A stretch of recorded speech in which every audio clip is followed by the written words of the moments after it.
इस चैनल पर आपको सुनने को मिलती हैं डरावनी और सच्ची भूतिया कहानियाँ। अगर आपको ऐसी ही वीडियोस देखना पसंद है तो हमारे इस चैनल को सब्सक्राइब करना ना भूलें। तो अब बढ़ते हैं आज की कहानी की ओर।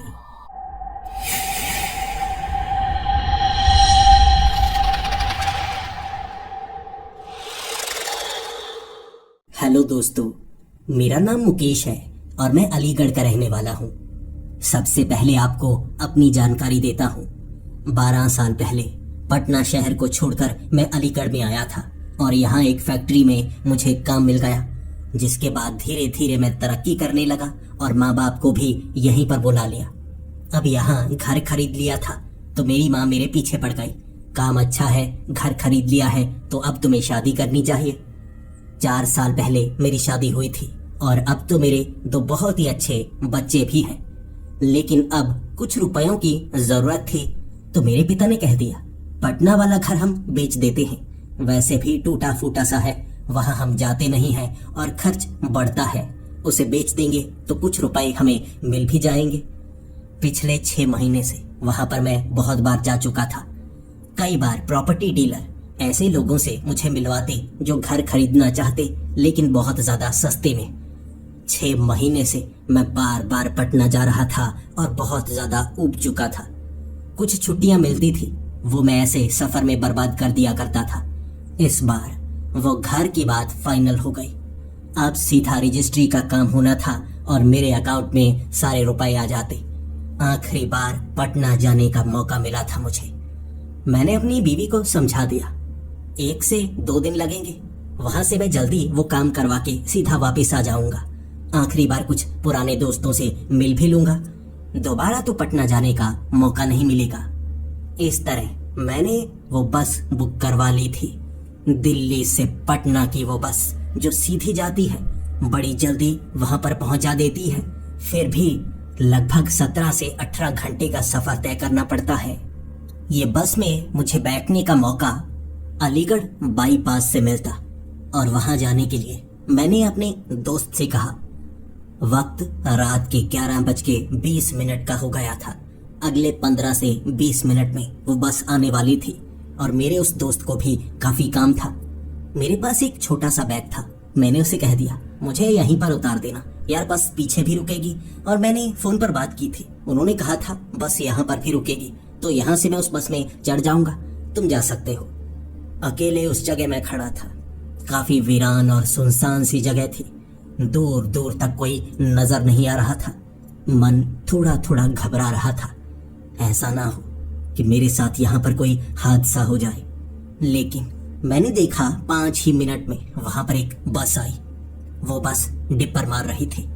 ऐसा लगा जैसे मेरे लिए ही वो बार बार डिप्पर मार रहे हो। तो मैं जल्दी से उस बस पर चढ़ गया। देखने में मुझे बस काफी अजीब सी लग रही थी, क्योंकि मैंने उस बस की पहचान नहीं की थी। कभी मैं दिन के वक्त किसी बस से जाता हूँ तो कभी मैं अलग अलग बस स्टैंड से होकर गुजरता हूँ।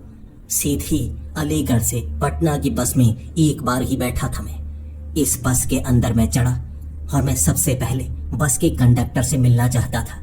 मैं अपनी टिकट उसे दिखाना चाहता था ताकि कोई भी गलत फहमी ना हो। लेकिन ऊपर चढ़ते वक्त ही वो बस चल पड़ी। ध्यान से मैं उस बस को देख तक नहीं पाया। कंडक्टर पीछे बैठा हुआ। मैंने जल्दी से उसके पास जाकर कहा, देखिए टिकट, ये दिल्ली से पटना जाने वाली बस ही है ना? आपने तो जल्दी से चला ली। मैं अच्छे से पूछ भी नहीं पाया, आगे बोर्ड भी नहीं लगा था। कंडक्टर मुझे कहने लगा, हाँ ये वही बस है और टिकट देखने की कोई खास जरूरत नहीं है। देखो पीछे कई सीट खाली है, आराम से बैठ जाओ, AC बस है, मजे से जाएंगे। उसकी बातों ने मेरे मन में संतुष्टि भर दी थी। बड़ा अच्छा कंडक्टर है। जेब में मैंने वो टिकट डाली। मुझे पता था मुझे कौन सी सीट पर बैठना है, लेकिन यहाँ 5 सीट खाली थी और कंडक्टर ने कह दिया था और कोई भी सवारी अब इस बस पर चढ़ने वाली नहीं है। जहाँ सीट पसंद आती है वहां तुम बैठ सकते हो, बाकी जो पसंदीदा सीट होगी तुम बता देना। ऊपर मैंने सामान टिकाया और मैं देखने लगा आखिर मैं कहाँ पर बैठूं। जो 2 सीट खाली थी ना, एक सीट पर वो लड़कियां बैठी हुई, एक जगह खाली। लड़कियों से बात करने में थोड़ा सा झिझकता था मैं। मैं कोई मुसीबत नहीं चाहता था, अपनी पत्नी से प्यार करता था। इसीलिए मुझे लगा वहां बैठूंगा, कोई ऐसी वैसी बात ना हो जाए, तो किसी आदमी के साथ ही बैठूंगा। पीछे वाली साइड मैंने बैठे हुए एक आदमी को देखा जिसने कंबल ओढ़ा हुआ था। लेकिन गर्मियों के मौसम में इस बस में भी ज्यादा एसी की ठंडक नहीं थी। कंबल तो उसने ऐसे ओढ़ा हुआ था जैसे उसे सर्दी लगी हो। मुझे लगा उसके पास जाकर बैठना चाहिए, तो जल्दी में मैं उस सीट पर जाकर बैठ गया। उसके बाद अब रात का समय था। कुछ समय इंतजार करने के बाद आंखों में थोड़ी थोड़ी नींद सी आने लगी। थोड़ी थोड़ी आंखें बंद सी हो रही थी और मुझे लगा कुछ 4-5 घंटे का सफर तो मैं इस तरह सोकर ही गुजार सकता हूँ। उसके बाद लगता है कल भी कोई 8-10 घंटे ये बस चलेगी, फिर मैं पटना तक आराम से पहुंच जाऊंगा। अब मैं आपको अपने स्वभाव के बारे में भी बताता हूँ। मुझे मजाक करना बहुत ज्यादा पसंद है। मैं कभी किसी बात को सीरियस नहीं लेता। मेरे दोस्त कुछ इससे चिढ़ते भी हैं, कुछ मेरी तारीफ भी करते हैं कि कोई मुझे कुछ गलत कह भी दे, मैं उसे मजाक में लेता हूँ, ज्यादा दिल पर नहीं लेता और हंसकर बातों को उड़ा देता हूँ। लेकिन जब मैं मजाक करता हूँ तो दूसरों को चिढ़ाता भी बहुत हूँ। इसी तरह इस सीट पर बैठे हुए मैंने उस कंबल वाले आदमी से भी ऐसा ही मजाक किया था। मैंने कहा, ठंड बड़ी ज्यादा लग रही है, मुझे भी जैकेट लेकर आनी चाहिए थी और इसी के साथ मुझे स्वेटर पहन कर आना चाहिए था। ऐसी ठंड में मुझे हाइपोथर्मिया ना हो जाए। उस आदमी ने अपना सर कंबल से बाहर निकाला। मुझे लगा मेरा मजाक उसे बुरा तो नहीं लगा होगा ना, क्योंकि कई बार जबान से शब्द निकल जाते हैं। बाद में मुझे एहसास होता है, अरे यार मैंने लिमिट क्रॉस तो नहीं की। यहाँ भी मुझे ऐसा ही लगा, कहीं मैंने इसके साथ कोई ऐसा मजाक तो नहीं किया जो इसे बुरा लगा हो। वो आदमी की उम्र कोई 45 साल होगी। जैसे ही कंबल से उसने सर निकाला, मेरी तरफ देखकर कहने लगा, ठंड लग रही है तो कंबल तुम भी ओढ़ लो, एक ही कंबल के बीच दोनों आ जाएंगे तो गर्मी ज्यादा बढ़ जाएगी। आओ आओ, कंबल के अंदर ही आ जाओ। मैं अब समझ चुका था वो भी मजाक कर रहा है। मैंने कहा, नहीं नहीं, आपकी उम्र ज्यादा है, अगर कंबल के अंदर आपने मेरे साथ कोई छेड़खानी की फिर मैं कैसे संभाल पाऊंगा। मेरे चेहरे पर मुस्कुराहट आ गई थी और मेरी बातें सुनकर उस आदमी के चेहरे पर भी मुस्कुराहट आ गई थी। हम दोनों हंसे। इसके बाद वो अपने बारे में कुछ बताने लगा और मैं भी अपने बारे में बताने लगा। किसी अनजान से ज्यादा बातें शेयर नहीं करता था, लेकिन मैं इतनी बातें जरूर बताता था जो बताई जा सकती हैं, कि मैं एक फैक्ट्री में काम करता हूँ, पटना जा रहा हूँ। उसने कहा मैं भी पटना जा रहा हूँ। इस तरह कुछ मजाक हुआ, कुछ काम की बातें हुई और लगभग 5 मिनट बातें करने के बाद मैंने कहा, अब मुझे थोड़ी थोड़ी नींद आ रही है, तो ऐसा करते हैं आप भी सो जाइए, आप आराम कर रहे थे, तो जब सुबह होगी इस बस में फिर बातें करेंगे। अब सफर काफी लंबा है, एक साथ बैठ कर जाएंगे। वो काफी खुश था, कह रहा, मैं अकेला था, कोई बात करने के लिए आया नहीं, साथ में बैठा नहीं, अब तुम आए हो तो दिल लगा रहेगा। ठीक है, सो जाओ। उसने ऐसा कहा तो मैंने आंखें बंद की, अपनी बाजुओं को समेटा। मैं इसी तरह बैठकर सोया करता था। आंखें बस थोड़ी देर के लिए बंद की थी, आंखों में थोड़ी थोड़ी नींद आनी शुरू हुई थी। मेरे कान के पास से आवाज आई, सो गए क्या? ये आवाज ने मुझे जैसे हड़बड़ी में डाल दिया। उठा मैं, आंखें खुली, देखा वो कंबल वाला आदमी मेरे कान के पास था। मैं एक झटके से थोड़ा पीछे हुआ। अरे भाई साहब, ये क्या कर रहे हो? उसने कहा, बस पूछना चाहता था, सो गए क्या? मैंने कहा, नहीं नहीं, अभी सोया नहीं, यानी कि नींद तो आई हुई है, शायद मैं अभी सो जाऊंगा। उसने कहा, ठीक है ठीक है, मैं बस यही जानना चाहता था, नींद तो आ गई ना, अगर नहीं आ रही तो कुछ दूं, मेरे पास काफी तरह की दवाइयां हैं। उसकी दवाइयों वाली बात ने थोड़ा सा मुझे चकरा दिया। किसी अनजान से कोई ऐसी चीज लेकर खानी नहीं चाहिए।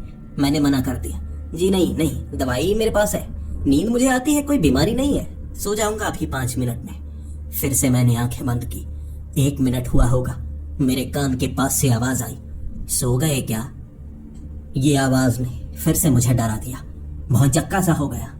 अगर आप सोए हुए हो, कान में भारी आवाज ऐसी आए तो आप हड़बड़ी में उठेंगे ना। फिर से मैं हड़बड़ी में उठा। वो मेरे कान के बहुत ज्यादा करीब था, मुस्कुरा कर कह रहा, बस जानना चाहता था, नींद तो आ गई ना।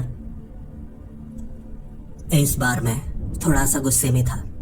मैंने उसको कहा, अरे भाई साहब, सोने दोगे तभी नींद आएगी ना। आप तो 1 मिनट में कान में कुछ ना कुछ बोल रहे हो। ऐसे आप चुप रहोगे फिर मैं सोऊंगा। शोर में सोने की आदत नहीं है मुझे। अगर आप कोई बात करना चाहते हैं तो बताइए। उसने कहा, नहीं नहीं, आप सो जाइए। मुझे भी बहुत ज्यादा नींद आ रही थी। बस मैं जानना चाहता था आप सो गए या नहीं। उसके बाद मुझे उस आदमी पर थोड़ा थोड़ा शक सा होने लगा।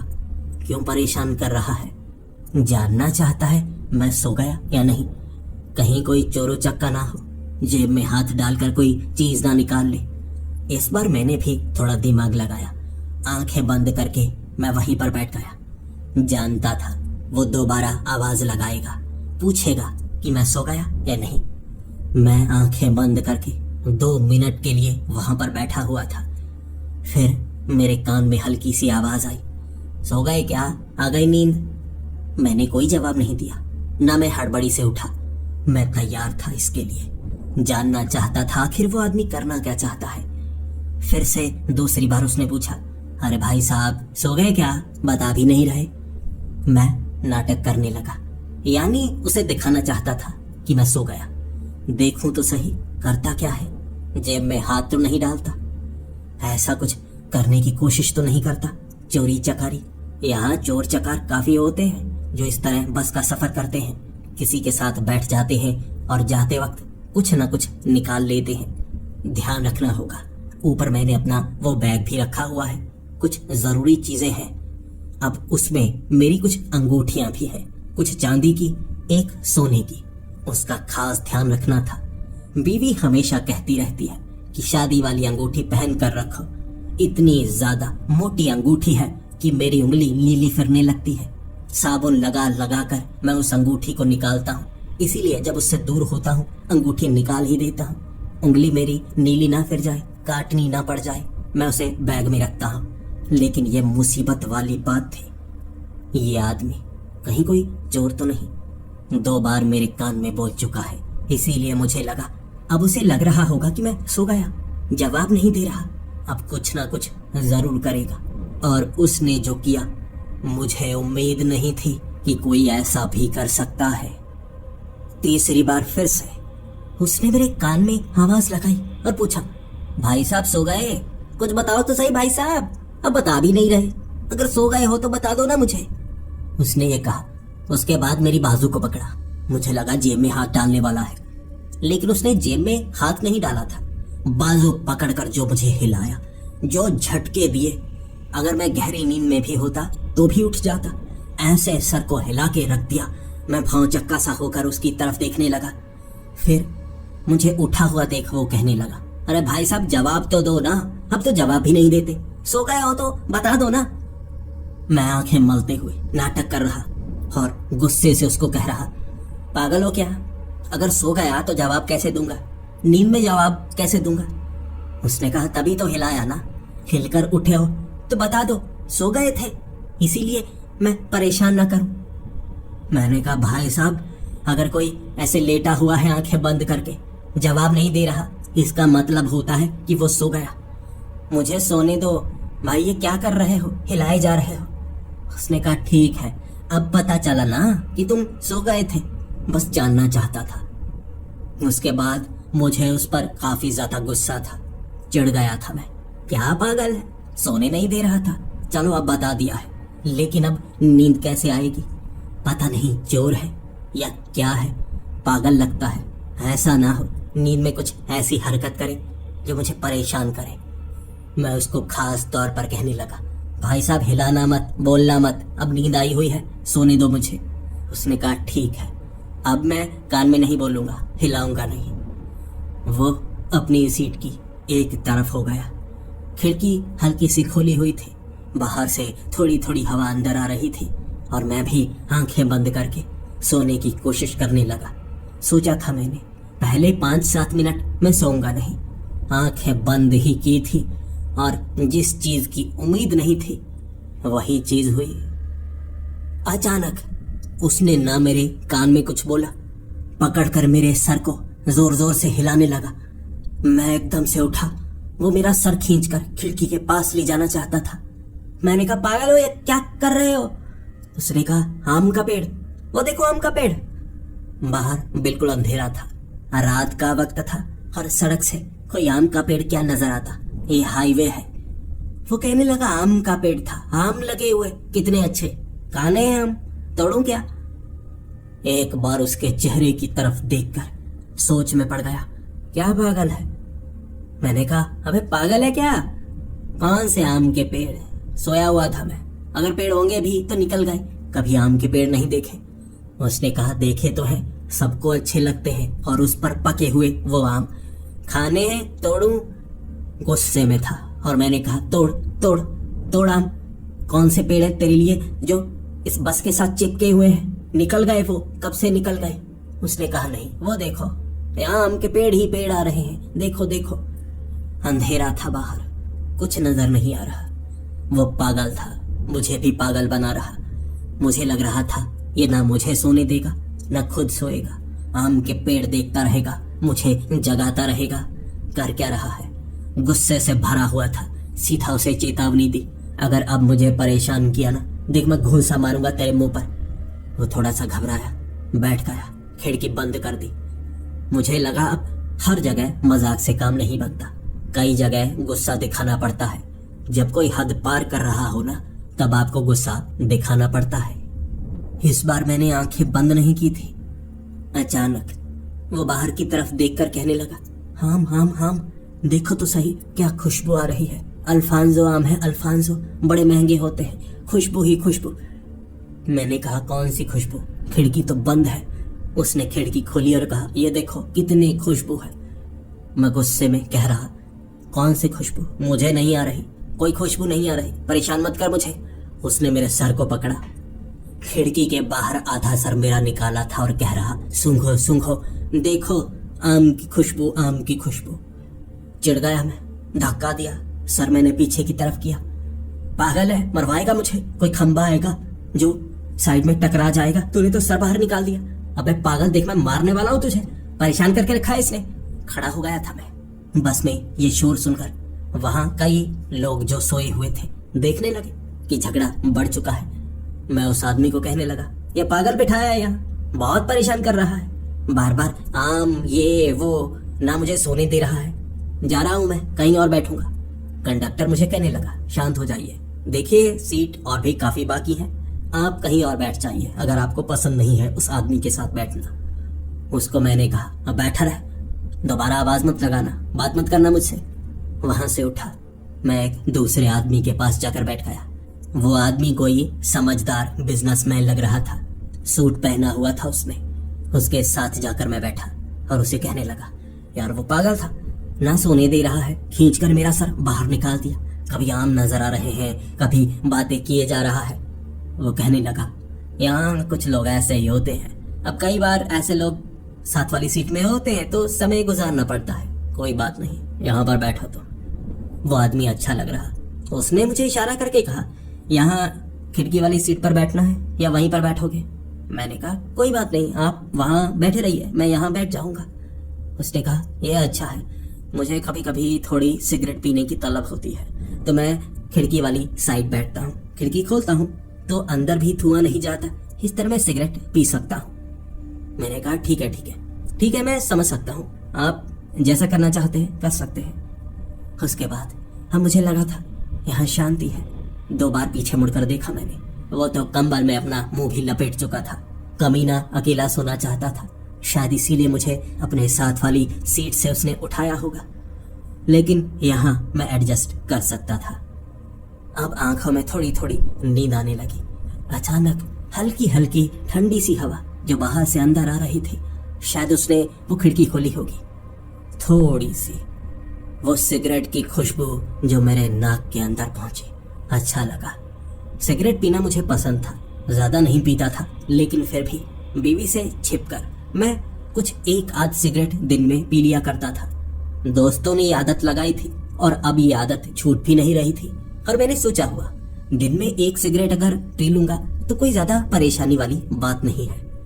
नाक में वो खुशबू सिगरेट की जैसे ही पहुंची, आंखें अपने आप खुल गई।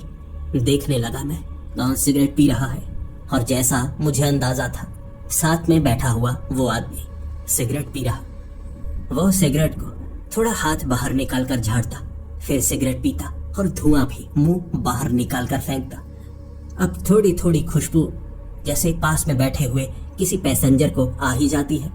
किसी को परेशानी नहीं हो रही थी, लेकिन फिर भी मेरा मन थोड़ा थोड़ा मचलने लगा था। अगर आप सिगरेट नहीं पीते तो आपको ये एहसास नहीं आएगा। कोई साथ में सिगरेट पी रहा हो तो आपका मन मचलता है, करता है मन कि आप भी सिगरेट पिए। बिल्कुल ऐसे जैसे 3-4 दिन आपने पानी ना पिया हो और साथ में कोई पानी पीने लगे तो आप खुद को रोक नहीं पाएंगे, आप बस वो पानी पीना चाहेंगे। वैसी तलब मुझे भी उस सिगरेट की लगे जा रही। मैं बड़ी तरसी हुई नजरों से उसकी तरफ देख रहा था। मैं सिगरेट नहीं रखा करता था, मैं पकड़ नहीं होना चाहता था। बीवी बहुत ज्यादा शक करती थी, कहती थी कि सिगरेट की वो बदबू आ रही है आपके कपड़ों से। मैं उसे हमेशा कह दिया करता, जिन लोगों के साथ मैं काम करता हूँ खाना खाते वक्त सिगरेट पीते हैं। अब कई बार बाइक पर मेरे साथ एक लड़का आता है, वो सिगरेट पीता है। अब जैसे राख कई बार कपड़ों पर गिर जाती है ना, तो कपड़ों में वो धुएं की स्मेल आने लगती है। इस तरह अपनी बीवी को समझाता था। जेब में सिगरेट मिलती फिर मैं बुरा फंसता, लेकिन यहाँ तलब लगी हुई और मेरे पास सिगरेट नहीं। उसकी सिगरेट को मैं ऐसे देख रहा जैसे अमृत हो। नजरों से मैं बस उस सिगरेट को पी ही रहा था, भले ही मेरे होंठों पर वो सिगरेट ना लगी हो। अब ऐसी तलब लगी थी कि मैंने उस आदमी को कहा, देखिए भाई साहब, आपके पास एक सिगरेट होगी? देखिए मैं भी थोड़ी पीता हूँ और कभी कभी थोड़ा मन करने लगता है, क्या आप मुझे एक सिगरेट देंगे? अगर आपके पास एक्स्ट्रा है तो। वो आदमी खुश हो गया और कहने लगा, अरे जरूर जरूर, मेरी बस सिगरेट खत्म होने वाली है। ऐसा कीजिए, जब आप इस सीट पर आएंगे ना, उस समय सिगरेट पीना। देखिए बस में किसी को परेशान नहीं करना, क्या आप इतनी बात मानेंगे? मैंने सर हिला दिया, बिल्कुल बिल्कुल जैसा आप कहें। उसने अपनी सिगरेट खत्म की, उठा, मुझे कहने लगा, आइए इस सीट पर बैठिए। मैं वो खिड़की वाली सीट पर बैठ चुका था। फिर वो कहने लगा, कैसी सिगरेट है आपको पसंद? मेरे पास देखिए कई डिब्बियां पड़ी हैं, आप जैसी सिगरेट पीना चाहें वैसी पी सकते हैं, लेकिन आपको थोड़ी मेरी बात माननी पड़ेगी। जैसा मैं बताता हूँ उससे कश का मजा बड़ा आता है, बहुत अच्छा आता है। मैंने कहा, जी बिल्कुल। वो आदमी ने एक सिगरेट निकाली, थोड़ी ज्यादा लंबी सिगरेट थी। मेरे हाथ में वो थमाने लगा। जैसे ही मैंने होंठों पर लगाई, जलाई, वो तंबाकू की महक मेरे दिमाग तक आई। लेकिन उसने मुझे जैसे हिलाते हुए कहा, अरे ये वाली इससे भी ज्यादा अच्छे वाली है मेरे पास। मैंने कहा, नहीं नहीं, ये भी बहुत अच्छी है, ये मैंने पहले कभी नहीं की। नहीं नहीं, ये भी बहुत अच्छी है, ये मैंने पहले कभी नहीं पी। फिर वो कहने लगा, अरे वो भी पीजिए, ये वाली भी लीजिए। दो दो इकट्ठी जब आप सुलगाएंगे ना, मिक्स होकर मजा बहुत ज्यादा आएगा। मैं मना करता रहा, लेकिन अब उसने सिगरेट दी थी तो दूसरी भी दी, वो भी मैंने सुलगाई। उंगली में 2 सिगरेट लगी हुई, एक साथ मैंने कश लिया तो दिमाग थोड़ा घूमने लगा। बड़ा अजीब सा वो जैसे टेस्ट था। फिर उसने एक और सिगरेट निकाली और कहा, ये उससे भी महंगे वाली, ये पियो, लगाओ तीसरी उंगली में। मैंने कहा, नहीं नहीं नहीं नहीं, इतनी मैं नहीं पीता, है कि पीता हूँ। उसने कहा, पीनी पड़ेगी यार, अब दोस्ती हुई है तो पीनी पड़ेगी, ये अच्छे वाली है, कभी ये नहीं मिलेगी तुम्हें। डिब्बी देखो, ये यूएसए से लेकर आया हूँ। मेरी उंगली में तीसरी सिगरेट उसने फंसा डाली, जला डाली और तीनों का कश लिया। मेरी आंखें एकदम से फटाक करके खुल गई। मुझे लगा, यार इतनी सिगरेट मुझे नहीं पीनी चाहिए, ये तो मेरा दिमाग घुमा कर रख देगी। लेकिन वो आदमी, बैग पूरा खोल दिया था उसने, जिप पूरी खोली, अपने पाँव में बड़ा सा बैग उसने रखा हुआ सीट के नीचे। भाई उसमें कोई कपड़े नहीं, कुछ और नहीं, सिगरेट की डिब्बियां, इतनी सिगरेट की डिब्बियां रंग बिरंगी, हर तरह की। कुछ पर जापानीज भाषा लिखी, कुछ पर चाइनीज, कुछ कोरियन, कोई स्पेनिश, फ्रेंच, इतनी तरह की सिगरेट। और वो आदमी एक एक करके सिगरेट निकाल रहा। एक बार 10 सिगरेट निकाल कर मेरे हाथ में रखी और कहा, पियो, इकट्ठी सिगरेट पियो, मजा आएगा, मिलाकर पियो, देखो पूरी दुनिया की सिगरेट। दुनिया तो नहीं घूमे होगे ना तुम, देखने से नहीं लगता। मैंने सर हिलाया, नहीं।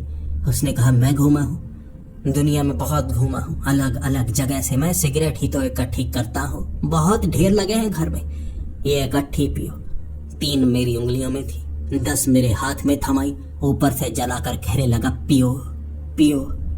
होंठ इतने खिंच नहीं सकते, 13 सिगरेट मुंह में ठूसी नहीं जा सकती, लेकिन वो कह रहा था पियो पियो। ऐसा नहीं लग रहा था कि मैं कोई एक आध सिगरेट सुलगाए हुए हूँ, थोड़ा थोड़ा धुआं आ रहा हो। ऐसा लग रहा था जैसे मेरे हाथ में कोई आग लगी हो, जंगल की आग की तरह धुआं धुआं इतनी सिगरेट थी। वो कह रहा खींचो कश। मैंने कहा कश तो मैं खींच लूंगा, मेरी रूह बाहर निकल जाएगी, इतनी सिगरेट मैं नहीं पीता। आप समझने की कोशिश कीजिए, ऐसा कीजिए, आप ये ले लीजिए, आपको ऐसे पीना पसंद है, आइए मेरी सीट पर। उसने कहा नहीं, मेहमान हैं आप, मेहमान मेरे लिए, मेरे दोस्त बने हैं। सिगरेट मांगी मुझसे तो मैं मना कैसे कर सकता हूँ? मैं किसी को मना नहीं करता, कोई कुछ भी मांगे मैं वो देता हूँ, धन हो या सिगरेट हो, मैं मना नहीं करता। उसकी बातों ने एक बार मेरा दिमाग चकराया भी था। बिजनेसमैन लगता है, कहता तो है कोई मांगता है तो मना नहीं करता। कुछ उधार की मुझे जरूरत है, इससे नंबर ले लेता हूँ, कहाँ रहता है पटना में ये पूछ लेता हूँ, और कुछ रुपए इससे मांग लूंगा, जिससे मुझे फायदा होगा, बाद में लौटा दूंगा। लेकिन वो 13 सिगरेट, उसका कश कैसे लगाऊं मेरी समझ में नहीं आ रहा। इतने तो होंठ नहीं खींचते मेरे, लेकिन उसने मेरी मुट्ठी को पकड़ा, हाथ को पकड़ा, मुंह में ठूस दी वो सारी सिगरेट और कहने लगा खींचो, लो कश। मैंने कश खींचा, अंदर फेफड़ों तक वो धुआं गया, जो उसके बाद खांसी आई। खांसता रहा मैं, खांसता रहा, पता नहीं कैसी कैसी सिगरेट, वो धुआं बड़ा अजीब सा, मेरे फेफड़ों में धुआं भर गया। खांसा मैंने और उससे सिगरेट पकड़ा कर कहने लगा नहीं नहीं नहीं, मुझसे नहीं पी जाती इतनी नहीं पी जाती मुझसे। देखिए यह सिगरेट आप लीजिए, आप लीजिए, मैं नहीं पी सकता, देखिए समझने की कोशिश कीजिए। उसने कहा अरे ऐसे कैसे, एक बार सिगरेट से जरा सी खांसी आती है, ठूसो ठूसो, सारी ठूसो, देखो इतनी डिब्बियां पड़ी है ना।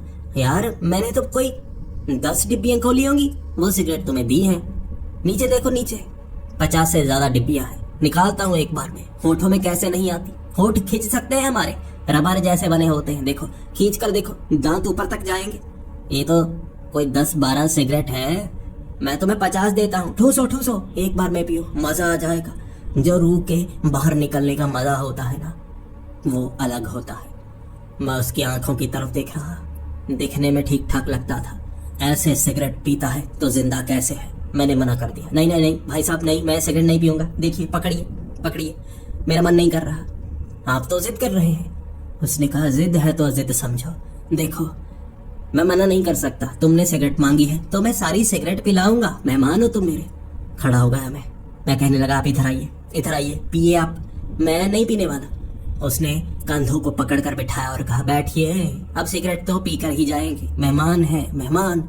गुस्सा आ गया मुझे, खड़ा हो गया मैं, अबे पागल है, इतनी सिगरेट कौन पीता है, इतनी सिगरेट, सबको बस में परेशानी हो रही होगी, है ना, ये सिगरेट पी रहा है, धुआं धुआं किया है।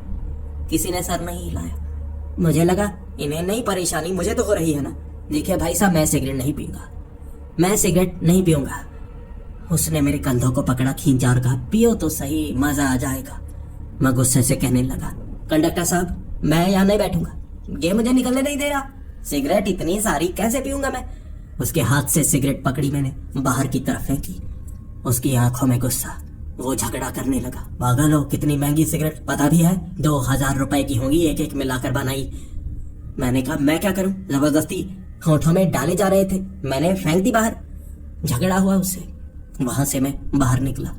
अब और जगह बैठना था मुझे, अब ये पागल लोगों के साथ नहीं बैठ सकता। एक है जो उठाता जा रहा है आम की खुशबू, आम की खुशबू, और दूसरा सिगरेट सिगरेट सिगरेट। ये पागल लोग, मुझे लगता है मुझे किसी लड़की के साथ बैठना होगा। आगे वो लड़की बैठी हुई, कॉलेज की कोई लड़की लग रही थी, हेडफोन कानों पर लगाए हुए, खूबसूरत भी थी लेकिन समझदार भी लग रही। मुझे लगा बस वहां बैठूंगा, थोड़ा उससे बात करूंगा कि मैं ऐसा वैसा नहीं हूँ, बस ये जगह खाली है, मैं उनके साथ नहीं बैठना चाहता, तो क्या यहाँ बैठ सकता हूँ। उस लड़की के पास जाकर मैंने कहा देखिए मैं यहाँ बैठ सकता हूँ, अब वो आदमी भी सही नहीं है, सीट कोई मिल नहीं रही। उसने कहा बैठिए बैठिए, बस मेरा बैग पड़ा था मैं उठा लेती हूँ। वो लड़की अच्छी थी, उसके साथ मैं बैठा, मुस्कुराया, फिर कहने लगा, अरे मैं वो सिगरेट नहीं पीता, वो कभी कभी ना पुरानी आदत है, कोई सिगरेट पीता है तो मन करने लगता है, मैंने बस एक मांगी थी। ये पागल है, इतनी सिगरेट इतनी सिगरेट, देखिए बदबू नहीं आ रही होगी, मैं ऐसा करता हूँ इलायची मुंह में डाल लेता हूँ। उस लड़की ने कहा, कोई बात नहीं। वो दूसरी तरफ सर करके हेडफोन लगा के जैसे कोई गाने सुन रही थी। अब मैं बार बार उस लड़की की तरफ देखे जा रहा था, क्योंकि वो लड़की बीच बीच पे सिसकियां सी लेने लगती। मैं जानना चाहता था क्या हुआ। उसकी आंखों में थोड़े से आंसू थे। पहले मुझे ये लगा कि वो गाने सुन रही होगी, लेकिन ऐसा नहीं था। जैसे कुछ सोच सोच कर वो रोए जा रही थी। मुझे लगा मुझे उससे बात करनी चाहिए। बड़ी मायूस सी लगती है, तो मैंने उससे सवाल पूछा, आप रो रही हैं? देखिए कोई परेशानी है तो बताइए। उसने सर हिलाया और कहा, नहीं नहीं कोई परेशानी नहीं है। लेकिन फिर भी वो रो रही थी और बीच बीच में जैसे उसके सब्र का बांध टूट जाता। वो बहुत ज्यादा रोती, लेकिन अचानक उसको ख्याल आता कि अब उसके साथ कोई बैठा हुआ है तो खुद को वो संभाल लेती। फिर से थोड़ा थोड़ा रोने लगती।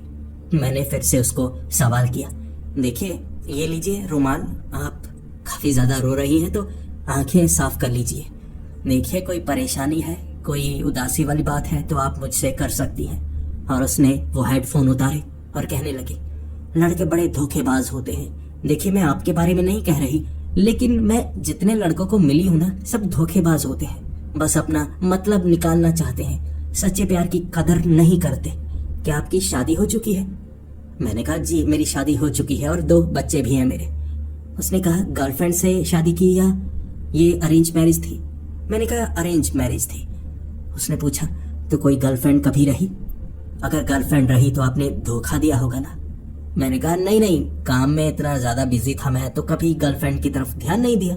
और जब शादी की उम्र हुई तो घर वालों ने सही समय पर शादी कर दी, तो अब मैं अपनी बीवी से ही प्यार करता हूँ। मान लो कि वही मेरी गर्लफ्रेंड है। फिर वो मेरी आंखों की तरफ देखकर कहने लगी, बड़ी किस्मत वाली है आपकी बीवी, लेकिन ज्यादातर लड़के तो ऐसे नहीं होते। मैं तो जितने लड़कों से मिली हूँ, बहुत धोखा दिया है उन्होंने मुझे। ये कहकर वो रोने लगी। अब मैं जान गया था उस लड़की को काफी धोखे मिले होंगे और शायद अभी अभी किसी ने धोखा दिया होगा, तो वो खुद को संभाल नहीं पा रही है। मैंने उसको कहा, अरे जिंदगी बहुत बड़ी होती है, ऐसे मायूस मत होइए। जिंदगी में आपको बहुत ज्यादा समय मिला है और आगे कोई आपको अच्छा मिलेगा जो आपके साथ जिंदगी निभाएगा। उसने कहा, इतिहास में जो हुआ है भविष्य में भी वैसा ही होगा। आपको मैं बताती हूँ कि एक लड़का था जिसे मैं बहुत पसंद करती थी स्कूल टाइम से, लेकिन मेरे और भी दोस्त थे जैसे स्कूल में होते हैं ना, वो मुझे पसंद करते थे, बार बार मुझे तंग किया करते। कुछ मेरे भाई बने हुए, लेकिन एक एक करके सब धोखा दे रहे। समझ पा रही थी, हवस जैसे उनके ऊपर हावी होती थी। गंदी नजर से मेरी तरफ देखते थे। एक एक करके उनसे नाता तोड़ती गई मैं। और उस लड़के को जिसे मैं पसंद करती थी, वो भी मुझे पसंद करता था। वादा किया था हमने 7 जन्मों तक साथ रहेंगे। उसने कहा था, मैं दिमाग से हमेशा तुम्हारे साथ रहूंगा, दिल से हमेशा तुम्हारे साथ रहूंगा। ऐसा नहीं हुआ तो तुम जो करना चाहो कर लेना, बस अपने साथ रखना मुझे।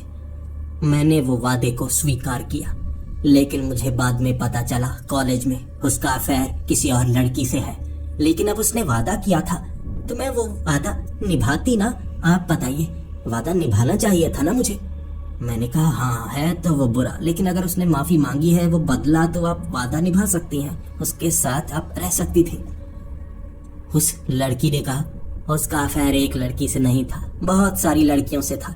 तो मुझे लगा मुझे कुछ ऐसा करना चाहिए कि वादा भी पूरा हो जाए और वो लड़कियों से दूर भी हो जाए। आप समझ सकते हैं ना, मुझे ऐसा करना चाहिए था। मैं वादा निभाती हूँ, अच्छा वादा निभाती हूँ। उसकी बातें समझ में नहीं आ रही, वो कहना क्या चाहती है। मैंने कहा, आप उसके साथ हैं या उसे छोड़ चुकी हैं? उसने कहा, छोड़ा तो नहीं है।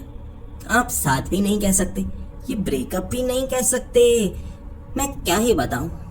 अब उसकी बातें घुमावदार थी, तो मैंने पूछा, आप थोड़ा साफ साफ समझा सकती हैं कि आप रो क्यों रही थी, और ये बॉयफ्रेंड वाला क्या उसके कई अफेयर थे इसीलिए? उसने कहा, नहीं नहीं, इसलिए नहीं रो रही, उससे थोड़ा दूर हो गई हूँ, थोड़ा करीब आ गई हूँ, इसीलिए मुझे जैसे रोना आ रहा है। बातें और ज्यादा उलझती जा रही थी, सर से ऊपर निकलती जा रही थी। तो मैंने पूछा, दूर हो गई हैं, पास हो गई हैं, मैं समझ नहीं पा रहा। उसने कहा, वादा निभाना था। उसने वादा किया था ना, अगर मैं गलती करूं, मेरा दिमाग मेरा दिल हमेशा तुम्हारे साथ रहे, तुम जो करना चाहो कर सकती हो। तो ये देखो, पैरों के नीचे बैग है मेरे। मैंने कहा, बैग? मैं समझ नहीं रहा। उसने जिप खोली और मेरी टांगें कांपने लगी।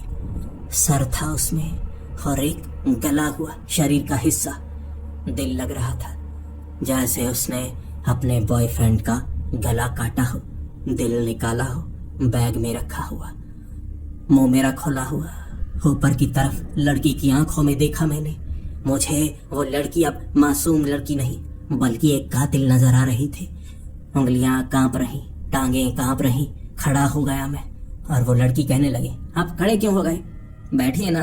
अब आप जान चुके हैं कि मैं रो क्यों रही हूँ, कि वो मुझसे अब दूर हो गया है, लेकिन फिर भी दिमाग और दिल मेरे करीब है। खुशी है इस बात की। अब अफेयर नहीं होगा, अब ऐसे से कौन अफेयर करेगा। हमेशा के लिए वो मेरा हो गया, अपने साथ रखूंगी, अपने जिगरे से लगाकर। मैं डरा हुआ, मैं एकदम पीछे भागा। कातिल है, कातिल है, इसने मारा है किसी को, सर है उस बैग में, सर है। कंडक्टर पीछे से भाग कर आया। 2-3 लोग थे जो खड़े हुए। उसके बाद वो कंडक्टर कहने लगा, कौन सा सर, कौन सा कत्ल किया है? उस लड़की ने बैग ऊपर की तरफ किया, सर दिखाया, वो दिल दिखाया और कहने लगी, बॉयफ्रेंड का है, बॉयफ्रेंड का, कोई बात नहीं है। और फिर वो कंडक्टर मेरी तरफ दिख कर कहने लगा, अरे यार, सरी तो है, दिल है, बेचारी ने रखा होगा अपने बॉयफ्रेंड का, तुम्हें क्या परेशानी है, क्यों चीख रहे हो? कभी किसी से झगड़ा, कभी किसी से झगड़ा, अब ये नया नाटक बस में अच्छा लग रहा है या नहीं? या तुम पागल हो? मैंने कंडक्टर की तरफ देखा और कहा, मैं पागल हूँ या तुम पागल हो? उसने सर काट कर रखा हुआ है, दिल है, भाई किसी को मारा है, अजीब नहीं लग रहा? उसने कहा, नहीं, अजीब क्यों लगेगा? बाकी 2-3 लोग भी कहने लगे, नहीं नहीं, अजीब क्यों लगेगा? और लड़की भी कहने लगी, अरे कितना सच्चा प्यार है, तुम्हारे जैसा प्यार मुझे भी मिले। ये कहकर वो लड़की बैठ गई और मैं क्या करता। हालत इतनी पतली हो गई, मुझे लगा इस बस से निकलता हूँ। पागल भर्ती किए हुए हैं और सब मुझे ऐसी नजरों से देख रहे जैसे गलती मेरी हो, जबकि यहाँ सब पागल लग रहे थे। मैंने कहा, बस को रोको, मुझे बाहर निकलना है। कंडक्टर कहने लगा, बस तुम्हें पता है ना, एक ही जगह रुकती है, वहां रुकी अलीगढ़ में, अब सीधा पटना रुकेगी, पटना जाकर उतरना, और कहीं उतरने का मौका नहीं मिलेगा। मैंने कहा, मैं चीखने लगूंगा, मैं चीखूंगा, कैसे नहीं रोकते? बाहर निकलना है मुझे, बाहर निकालो, मैं नहीं बैठूंगा यहाँ पर। उस कंडक्टर ने कहा, अब निकलने का मौका नहीं मिलेगा, नहीं नहीं, ये बस नहीं रुकेगी। मैं आगे की तरफ गया, ड्राइवर के पास, पूछना चाहता था ड्राइवर को कि बस कहाँ रुकेगी, रोकिए, मुझे निकलना है। झगड़ा करूंगा, उतारना पड़ेगा उन्हें, ऐसे कैसे नहीं उतारेंगे। जब मैं ड्राइवर सीट के पास ड्राइवर को देख रहा, वो और भी खौफनाक मंजर था। वो ड्राइवर का कद 4 फुट का होगा, उसकी उम्र 90 साल होगी, सर पर बाल नहीं थे, उंगलियां थोड़ी टेढ़ी हो चुकी थी। वो बस को तो चला रहा, बार बार अपने चश्मों को जैसे एडजस्ट कर रहा। मोटे चश्मे थे, जैसे उसे साफ नजर भी ना आ रहा हो। और सीट से उतरकर वो ब्रेक और स्पीड पर पैर लगा रहा, जैसे खड़ा होकर ये करना पड़ रहा, और फिर कुछ समय बाद बैठ जाता। ऐसे काम चला रहा था। मैं सोच में पड़ गया, ये कैसी बस है पागलों की, मरवाएंगे ये। मैं ड्राइवर को कहने लगा, बस रोको, बस रोको, मुझे उतरना है, बस रोको। लेकिन ड्राइवर कहने लगा, अब ये बस नहीं रुकने वाली, ये पटना में रुकेगी, उससे पहले नहीं रुकेगी। देखो, मैं रोकने की कोशिश करूंगा तो कुछ गड़बड़ हो सकती है, देखो, मुझे डराओ मत, डराओ मत। हाँ, मैं क्या करता, मुझे उतरना था। मुझे लगा ये पागल मुझे फंसाएंगे, मैं चीखना शुरू कर दूंगा बाहर, और बाहर कोई ना कोई मेरी मदद तो करेगा ना। खाली थी सड़कें, कुछ गाड़ियां पास से गुजरती, लेकिन सारी खिड़कियां बंद थी।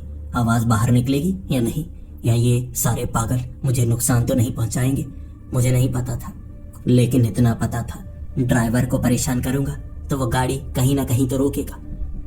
वो ड्राइवर को मैंने पकड़ा, स्टीयरिंग को थोड़ा सा हिलाया, वो घबरा गया। कंडक्टर चीखने लगा, पागल है, ये बस कहीं टकरा जाएगी, क्या कर रहा है?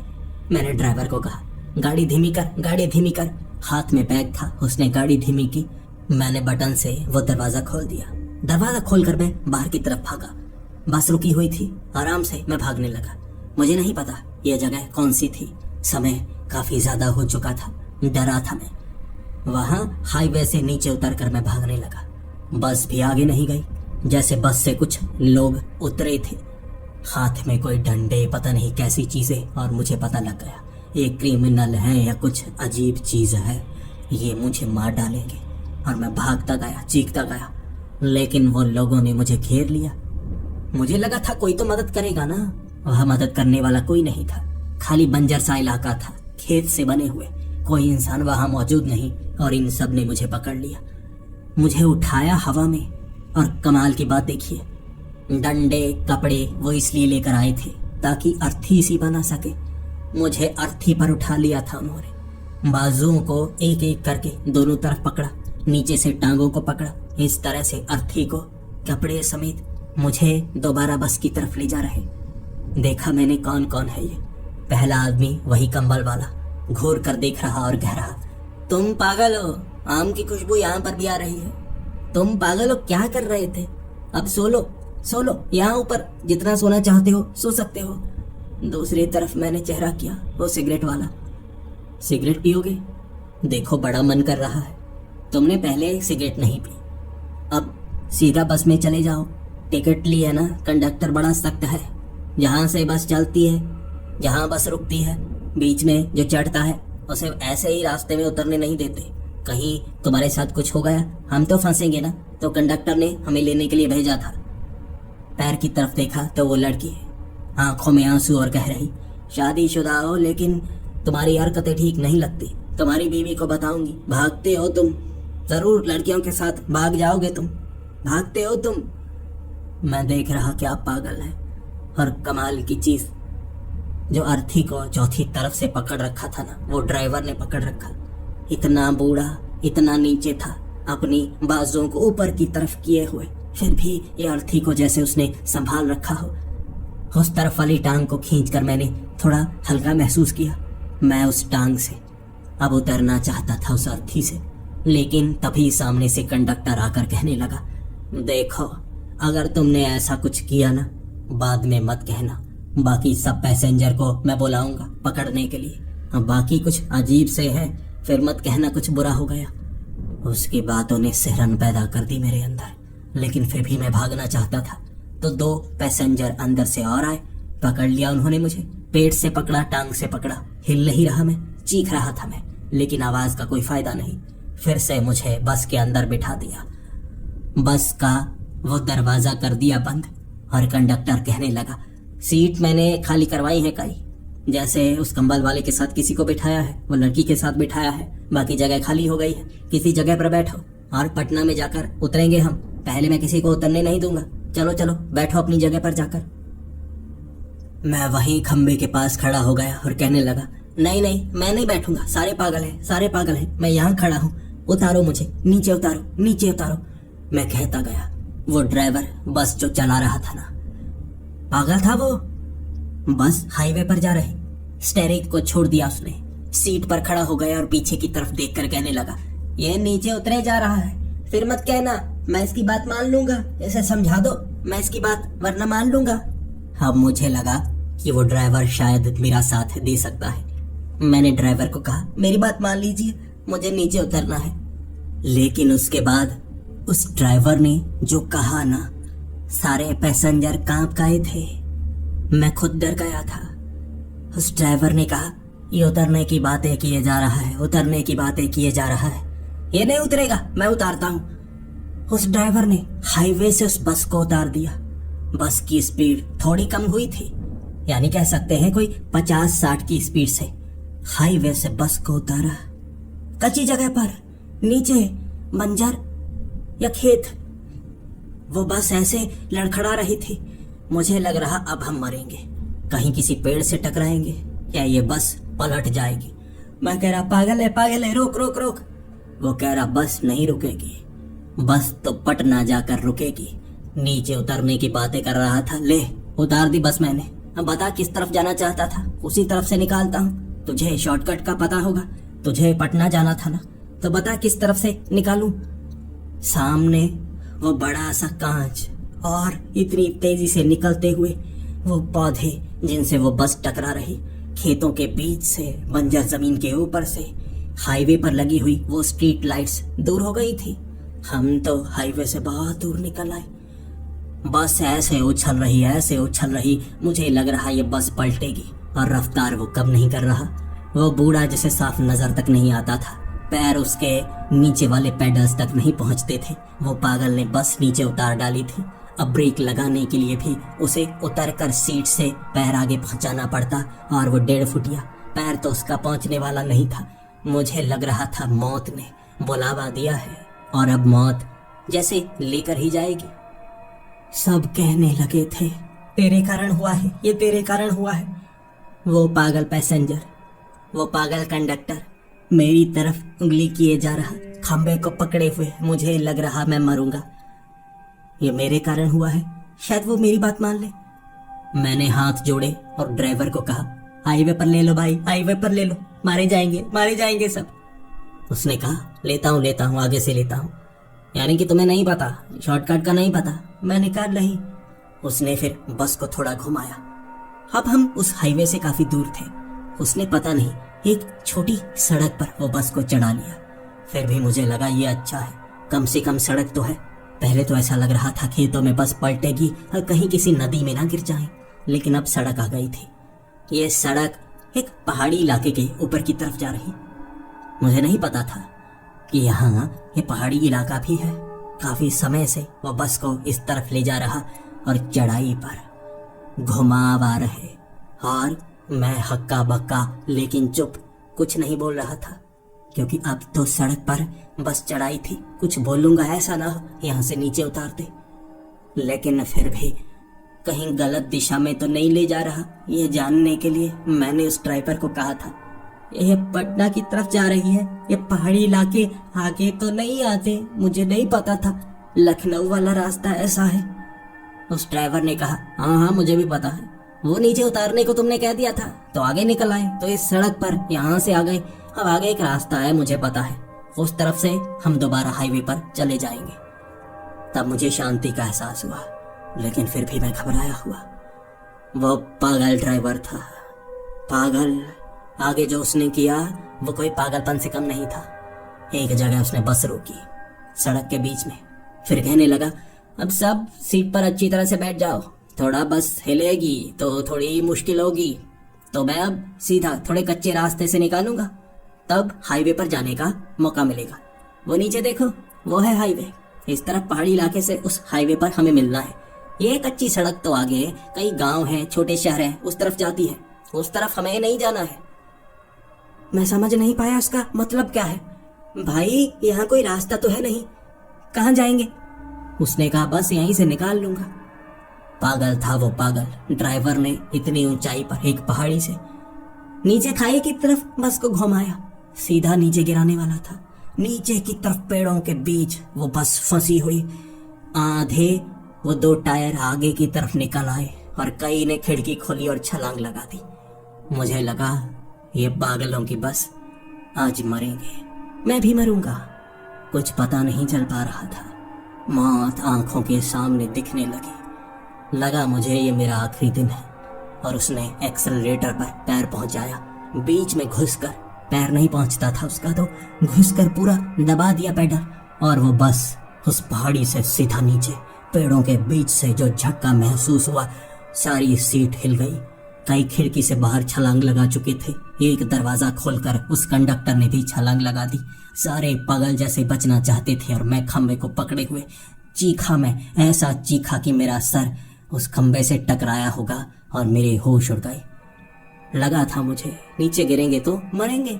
इतनी ऊंचाई से नीचे गिरने के बाद बचता कोई नहीं। जब मुझे होश आया था ना, एकदम हड़बड़ी से उठा मैं। मुझे लगा मैं बच गया, कहीं चोट तो लगी होगी, खून निकला होगा, कंधा टांग कुछ टूट गई होगी। और अचानक हॉर्न की आवाज, बड़ी तेज हॉर्न की आवाज थी और एकदम भौं चक्का सा मैं हो गया था। हाईवे पर था मैं, हाईवे पर कैसे पहुंच गए? दूर दूर तक कोई बस नहीं थी। बैग नीचे पड़ा हुआ, फटे हुए कपड़े वहां पड़े। मेरे कपड़े भी बहुत फटे हुए, लेकिन जगह पहचानता था मैं। वो बस के सहारे इतना लंबा सफर तय किया था मैंने, लेकिन मैं उसी जगह पर था, अलीगढ़ बाईपास। पीछे वाला वो पेड़ देखकर सन्न सा हो गया था मैं, सन्न। घबराया वहां से, मैं वहां से आगे की तरफ भागा। मैं कुछ सोच नहीं पा रहा, समझ नहीं पा रहा। चलकर वो बाईपास से आगे वाले इलाके में पहुंचा था मैं। एक मोटरसाइकिल वाले से मैंने लिफ्ट ली थी, तब जाकर शहर पहुंचा और शहर में चलकर घर की तरफ आ रहा। हालत पतली। सुबह जब घर पहुंचा, मैंने अपनी बीवी को, अपने पिता को सब कुछ बताया। उन्हें लग रहा कि मैं वहां बेहोश तो नहीं हो गया था। कपड़े दिखाए मैंने जो फटे हुए थे। मैं बेहोश हुआ होता और वो सारा सपना होता तो ऐसे कपड़ों की हालत नहीं होती। कपड़े उसी तरफ से फटे हुए, एक तरफ से छेद, वो जले वाला। मैं इतना घबराया, बीवी को वो सिगरेट वाली पूरी बात बताई कि मैं सिगरेट पीता हूँ। उसने जब सिगरेट दी थी, वो 10 सिगरेट एक ऐसे कंधे पर थोड़ी गिरी, शर्ट थोड़ी जल गई थी। सारे सबूत थे वहां, लेकिन मानने वाला कोई नहीं। जो मेरे साथ हुआ था मैं बयां करता हूँ, लेकिन सामने वाला इनकार कर देता है। भूतिया बस, अलीगढ़ का बाईपास, और बस थी दिल्ली से पटना की ओर। क्या मैं गलत बस पर चढ़ गया था? जो टिकट मेरे पास थी, मैंने वो बस के बारे में बाद में पता लगाया, उसका तो रंग ही और था। यानी मैं गलत बस पर चढ़ गया था। लेकिन कोई ऐसी बस भी चलती है, पागलों वाली या भूतों वाली? वो भूतिया बस थी, इसीलिए उनका स्वभाव अलग था। किस्मत थी मेरी, या ये ऐसी ही नियति है कि मैं बच गया और मिला वहीं पर। होश 1 घंटे बाद आया था। समय भी जैसे कुछ समझ नहीं पा रहा मैं कैसे बीता था। आज तक मैं डरता हूँ उस तरफ जाने से। वो इलाका ही कुछ अजीब है, वहां होने वाली घटनाएं ही कुछ अलग होती हैं। किस्से मैंने भी सुने हैं। दिल्ली से पटना की वो बस जो अजीब होती है, मैं दोबारा उसमें चढ़ना नहीं चाहता और आशा करूंगा किसी के साथ ऐसा हादसा ना हो कि वो गलती से उस बस पर चढ़ जाए, वरना उसके साथ जो होगा हो सकता है मुझसे भी ज्यादा अजीब हो।